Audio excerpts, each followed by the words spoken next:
حکوومەتی ئێران نێوەندگیری وڵاتانی ناوچەکە و یەکێتی ئەوروپا ڕەت دەکاتەوە لەبارەی هێورکردنەوەی گرژیەکانی نێوان ئەمریکا و ئێران.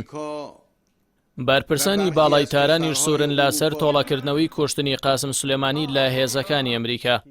وەزیری دەرەوەی قەتەر وەک یەکەم وڵات سەردانی ئێرانی کرد بە مەبەستی نێوەندگیری لە نێوان ئەمریکا و ئێران و بۆ ئەو مەبەستەش لەگەڵ سەرۆکۆمار و وەزیری دەرەوەی ئێران کۆبوویەوە.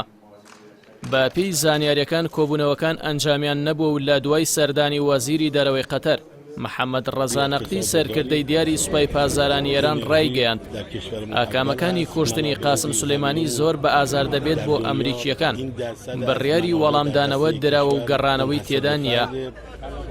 ڕەزا نەقتی وتیشی ئێمە ئامۆژگاری ئەمریکا دەکەین کە خۆی ماندوو نەکات بە ناردنی هیچ کەسێک بۆ نێوەندگیری و هێورکردنەوەی بارودۆخەکە، چونکە هیچ سوودێکی نابێت. هاوکات بۆ هێورکردنەوەی دۆخەکە یەکێتی ئەوروپا بانگشتی وەزیری دەرەوەی ئێران بۆ ئەوروپا دەکات، بەڵام تا ئێستا وەڵامی یەکێتی ئەوروپا نەدراوەتەوە. ئەوە لە کاتێکدایە جەواد زەریف لە دوای هەڕەشەکانی سەرۆکی ئەمریکا ڕایگەیاند پرۆسەی کۆتایی هێنان بە بوونی ئەمریکا لە ڕۆژاوی ئاسیا دەستی پێکرد. لە درێژەی هەڕەشەی بەرپرسانی ئێران وتەبێژی وەزارەتی دەرەوەی ئێران وتی وڵاتەکەی لە بەرامبەر هیچ بابەتێکدا سازش لەسەر تیرۆرکردنی قاسمی سولێمانی ناکات، چونکە کوشتنی سولێمانی دەچێتە خانەی تیرۆری نێودەوڵەتیەوە. عەباس موسەوی وتیشی نامەکەی وەزیری دەرەوەی ئەمریکا بۆ تاران هەڕەشەئامێز بووە، خۆمان بۆ هەموو بارودۆخێک ئامادە کردووە و بە ڕێگەی جیاواز وەڵاممان بۆ ئەمریکا دەبێت.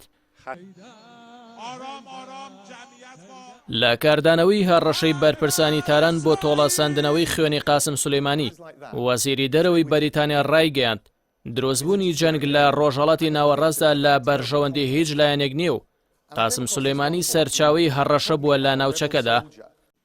سەرەڕای هەڕەشە بەردەوامەکانی حکوومەت و بەرپرسانی باڵای ئێران بۆ تۆڵەساندنەوەی کوشتنی قاسم سولێمانی دۆناڵد ترەمپی سەرۆکی ئەمریکا و وەزیری دەرەوەی بەریتانیا و یەکێتی ئەوروپا و بەشێک لە وڵاتانی کەنداو داوای دانووسانیان لە ئێران کردووە و جەختیان لەسەرەوە کردووەتەوە کە دەرگاکان لە بەردەم ئێراندا کراوەیە بۆ ئەنجامدانی گفتوگۆی دیبلۆماسی.